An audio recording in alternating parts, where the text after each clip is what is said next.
परवेज, परवेज। जी साहब, जी साहब। कोई कूदा तो नहीं है घर में? नहीं साहब, कोई भी नहीं आया। अल्लाह, बासित भाई कहाँ से आ गए? और साहब कोई कैसे आ सकता है, मैं ड्यूटी पे हूँ। पक्का? जी साहब। ठीक है, ख्याल रखना। ठीक है साहब। जाओ।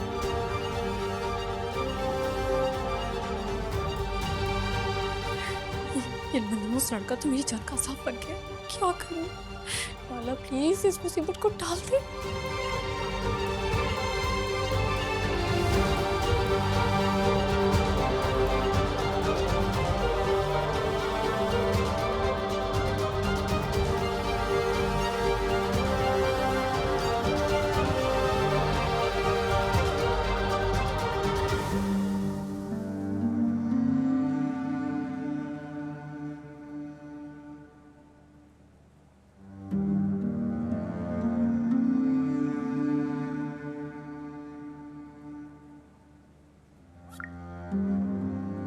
हेलो सलमान, कहाँ हैं आप ठीक तो हैं? आपने कहा था कि आप ऑफिस की किसी परेशानी में हैं। मैं आपके लिए परेशान हो रही हूँ, मेरा कांटेक्ट नहीं आपसे हो पा रहा। प्लीज मुझे कांटेक्ट करें।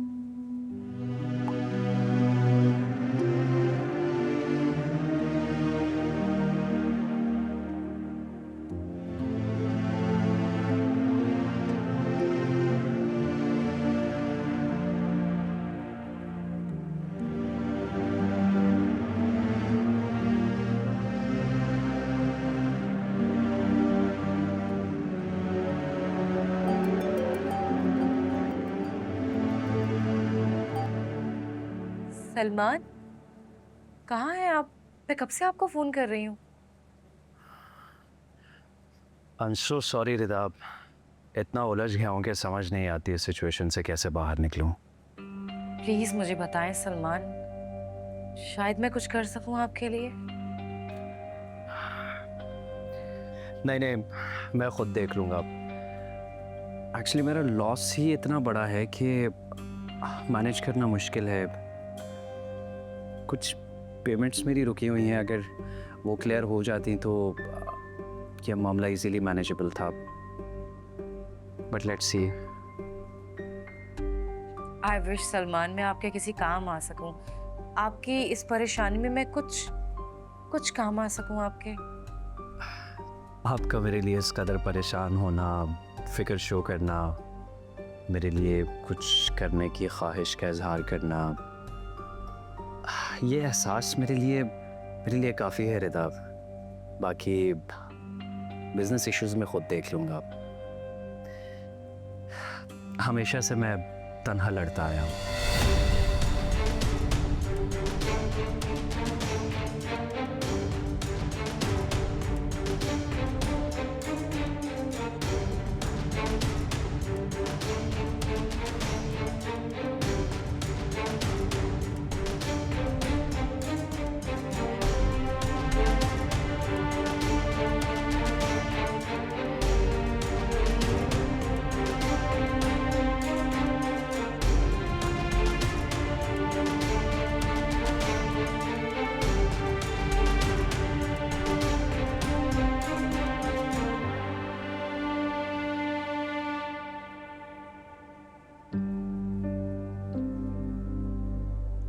आज तो बच गई, मगर ये इतना पागल है।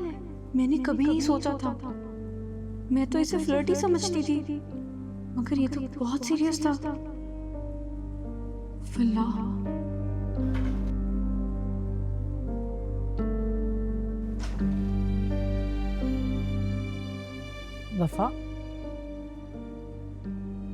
वफा, ये क्या टुकर टुकर दरवाजे को देखे जा रही हो?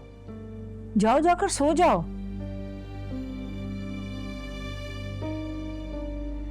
वफा। जी अम्मा। क्या हो गया, इतनी घबरा क्यों रही हो? मैं तुम्हें मार थोड़ी रही हूँ, मेरी इकलौती बेटी हो, मैं तुम पे थोड़ी हाथ उठाऊंगी। देखो वफा, एक वक्त में एक ही काम करते हैं। या तो मुस्तकबिल के ख्वाब देख लो, या माजी के दिनों की राख से अपने हाथ काले कर लो। अम्मा, तुम्हें क्या लगता है मैं खुद उसे गुजरे वक्त से यहाँ घसीट कर लाई हूँ? सच तो ये है, खुद गर्जी में की मोहब्बत च्युइंगम की तरह चिपक कर रह गई है। वो मेरा पीछा ही नहीं छोड़ा। देखो बेटा, मैं बेवकूफ नहीं हूं, तजर्बा है मुझे अपनी उम्र का। समझ आई तुम्हें? ये फोन तुम्हें बासित ने दिलाया था ना, और ये नंबर भी तुम्हें उसी ने दिया था।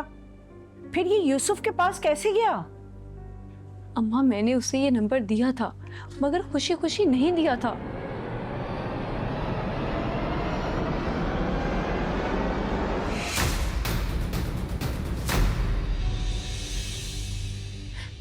बस अम्मा, मुझे सिर्फ उससे डर लगता है। डरना भी चाहिए। जो घर की दीवार फैलांग कर अंदर आ सकता है ना, वो इज्जत की चादर पर दाग भी लगा सकता है। बहुत बड़ी गलती हो गई हमसे, जो हमने मालिक मकान की डर से उस हुंडे का, आवारा का सहारा ले लिया। अम्मा, पहले वो ठीक था, वरना हमारी मुश्किलात और तंग दस्ती हमें कब से रोड पे लाकर खड़ा कर देती। लेकिन उसकी वजह से मोहल्ले के लोग भी हमें तंग नहीं करते थे, और मालिक मकान, वो भी किराया मांगने नहीं आता था उसके डर से। अगर यूसुफ जेल में ना होता ना, तो तुम्हारे अब्बा का इलाज भी हो जाता। हाँ, और मालिक मकान हमें धक्के देके ना निकालने की कोशिश भी ना करता। मगर अम्मा, मैं अपनी जिंदगी की खुशियाँ और अपना आज और कल इसकी वजह से दाव पर नहीं लगा सकती। पर मेरा बच्चा, तुम ये बात उसे कैसे समझाओगी, जिसने कल भी नहीं सुनी तुम्हारी और आज भी नहीं सुनेगा? अम्मा, मैं उसकी नहीं थी, मैं सिर्फ अपनी मजबूरियों से निकलने के लिए उसका सहारा ले रही थी, वरना मेरे ख्वाब तो शुरू से ऊंचे ऊंचे ही थे। हाँ, जानती हो अच्छी तरह।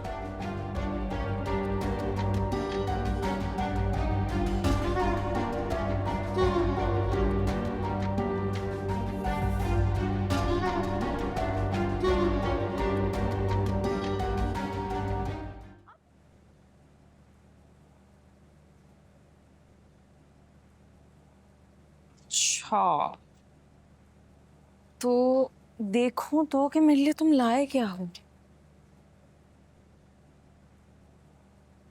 क्या है इसमें? देख लो।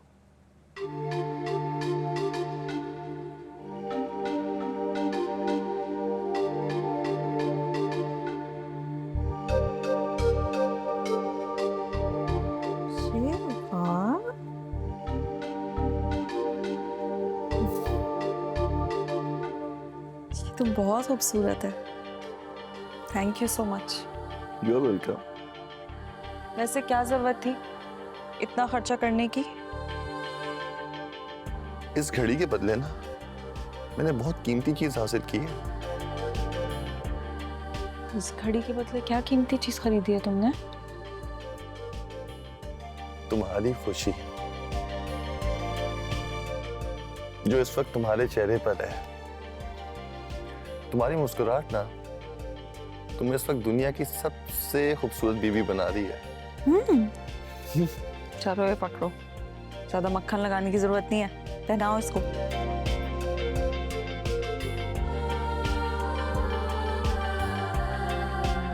अब देख लो, अब तुम्हारे दिल की धक धक और इस घड़ी की टिक टिक मिलके एक नई धुन बनाएंगी मोहब्बत की। कह तो बिल्कुल सही रहे हो, लेकिन अगर ये धुन खाला ने सुन ली तो मुझे लगता है वो पूरा गाना सुनाएंगी, बल्कि मुझे लगता है पूरा तराना बजाएंगी। तुम मजाक बना रही हो अम्मी का? मेरी मजाल, मैं उनका मजाक कैसे उड़ा सकती हूँ? मजाक नहीं उड़ा रही उनका। लेकिन शहीद, वैसे एक बात कहूँ, मुझे हमेशा बहुत अच्छा लगता है जब तुम खाला के सामने मेरे लिए स्टैंड लेते हो। मुझे लगता है मैं किसी पुरसुकून मजबूत पनाहगाह में मौजूद हूँ। तुम ऐसा महसूस करो, मैं भी यही चाहता हूँ।